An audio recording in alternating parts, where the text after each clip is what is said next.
You Hey, welcome into the Newport This Week video podcast series. As always, great to have you aboard here as we break down some of the most interesting people and events happening in Newport County and sometimes beyond. On Bill Bartholomew. Dave Dittman joins us today, and we're coming upon Flag Day this weekend, and specifically some great programming around that at the Elks Lodge, and it's really a couple of different things. So, Dave, first of all, welcome to the show, and if you want to introduce yourself and kind of set the table with what we've got coming up. Okay, sounds good. Yes, my name is Dave Dittman. I've been an elk for 17 years. My current volunteer position is membership director, and membership for the Elks has been going extremely well. I'm going to take full credit for it, even though it's my committee is the one that's really made the difference. But now we're hitting all of our numbers. We're averaging about 25 new members every month. And so it's very exciting to be part of an organization which is growing and being run professionally. So yeah, so that's kind of, we're doing all kinds of good stuff, and that's kind of a little background for you. Yeah, and in terms of Flag Day coming up this weekend, there's a great article in Newport This Week. It's Phil Cozzolino, as always, great stuff there, and it's honoring the colors on Flag Day. In recognition of the 247th Flag Day, local organizations will pay tribute to the Stars and Stripes in ceremonies on June 14th and 15th. What role is the Newport Elks Lodge playing in all of this? The Elks Lodge, first of all, Flag Day is celebrated throughout the country. We have the Elks have over 2,000 lodges in the country, and everybody will be doing a Flag Day. We're doing ours on June 15th, Saturday, starting at 2 p.m. I'm very excited about it because I'm an ex-history teacher, junior high school history teacher, so I'm a big flag waver. And we put on an event at the 141 Pelham Avenue, where our that's our home base. That's where we're located.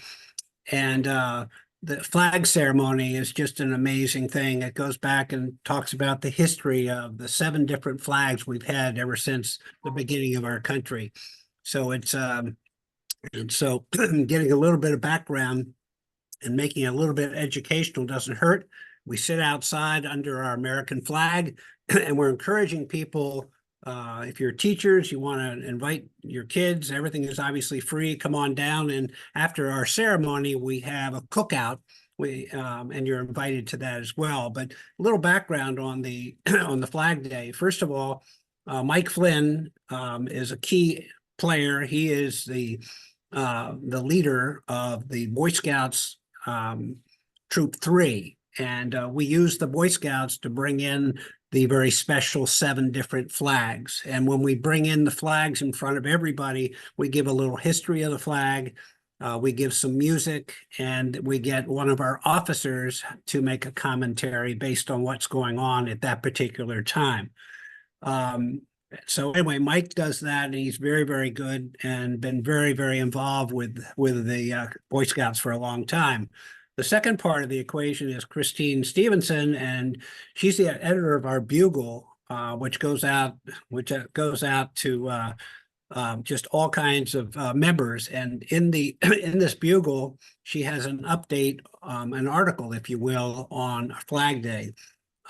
She has added singing and music we'll have some of our basic songs will be like Star Spangled Banner, God Bless America. And we have a little singing group that we're going to have there. We have a wonderful pianist who's going to be there. So it's going to be very entertaining. It's going to last probably about 45, 50 minutes. Educational, fun, lots of great music, and then with a wonderful cookout afterwards. I just want to tell you that the officers of the Elks are an amazing thing in itself. Joanne Ritchie, who's the top person at the Elks. She's called executive ruler, but I can just tell you that she has done a fabulous job. We have Walt Weideman, who's our veterans chairman, who's going to assist her in delivering this amazing ceremony. So it's just another event, and we have lots of events that we put on. at our lodge, and we're called Newport Elks Lodge 104. This sounds like it's something that means a lot to you on a personal level. Just the fact is, obviously, you alluded to the fact that you are a retired history teacher, and that will inform anybody on, a connection to history, obviously, and everything that goes into it. But on a personal level, what does this day mean to you, and what does the celebration and the teaching that goes on around it mean to you? I think the number one thing is when I was teaching the history of the United States was just really, really important to me. When I was teaching, I was actually in Africa. I was in North Africa teaching students that were with the American oil companies. I was in Libya, North Africa. And so it was very important to me to make sure they understood the history of the United States. And as you know, what's going on in the world today, and you see what's going on here in the United States, I'm a flag waver. And in my house, I have the flag outside all the time because I'm very proud of living here in the United States. And I just think one of the things that I would like to communicate to the younger crowd, to kids in school today is, hey, you're lucky you're living in the United States.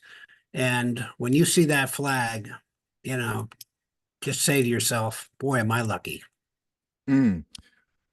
It's interesting that you mentioned that as well, because it does feel like we're in a moment where I don't know if it's right. We could get into the geopolitics of it, but certainly it seems like things have shifted in my lifetime. I'm 39 and I'm with you in terms of, grew up a lot of military family. The flag comes by, the hat comes off. If I drive by a site and I see that there's a flag, a small flag touching the ground, maybe a memorial on Memorial Boulevard, for example, I'm going to pull over, I'm going to restore it so it's not touching the ground, things of that sort. There's no doubt about it. At the same time, you start to hear more and more of, on a global level, I wonder if our soft power, if the American message has dwindled a little bit and we're not communicating to the rest of the world exactly what makes this country so great, because people just see the things on the headlines and are framing it in a way that was different than certainly when I was in school. Do you think that's happening, and that might play a role in why some people have kind of lost touch with that? You can call it patriotic, you can call it just general pride in their country. I think it has. And let me give you a specific example. I never served in the military, even though I wanted to. And Dad was in the military in World War II, and I wanted him to be proud of me. And he said, just look at all the options, okay? He didn't just said he didn't say to me, you just have to go into the military. I ended up going into the Peace Corps. And I served in the Peace Corps for 2 years, representing the United States.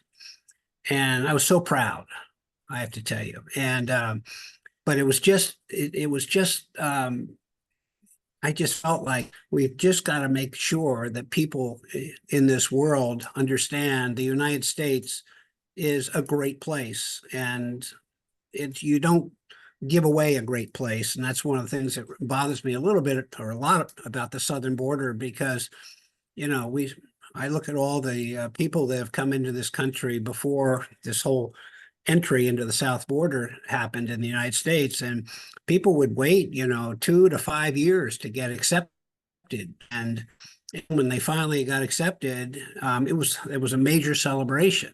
And now what's going on is just people coming in, being flown in, coming across the southern border, and they don't wait a second to get into the United States. And I think it takes some of the special nature out of becoming a citizen. What do you say to indigenous folks or other folks that look at the flag, whether it's Independence Day, Flag Day, and say, hey, wait a second, you guys did exactly what you just described right there in terms of the southern border.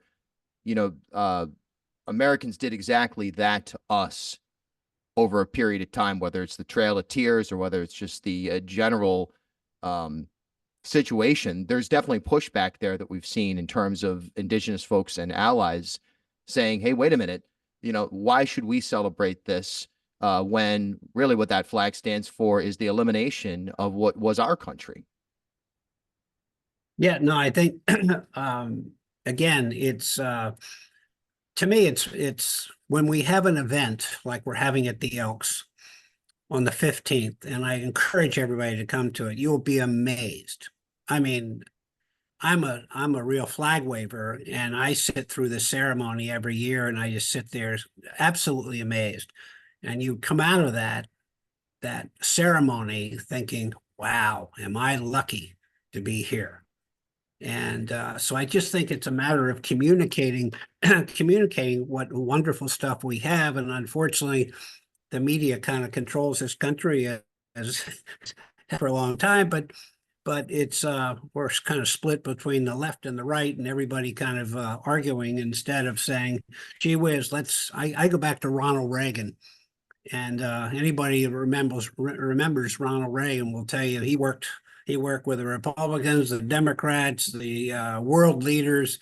I mean, he didn't care where you were from. He would just wanted to talk and say, let's work and let's make something happen. And that's one of the things that's not going on today. And to me, it should be absolutely understood that people should have an American flag. It should be absolutely understood that we celebrate different occasions. You know, and the July 4th and Memorial Day and everything going on, celebrating America's where we are today. So anyway, bottom line is the flag says it all. And that media coverage that you mentioned right there, you won't find that at Newport this week. That's for sure. You'll find objective and wide-ranging coverage of the events that impact your life on a daily basis. Dave, thanks so much for your time. NewportThisWeek.com. I'm Bill Bartholomew, and we'll all talk soon. Thank you very much.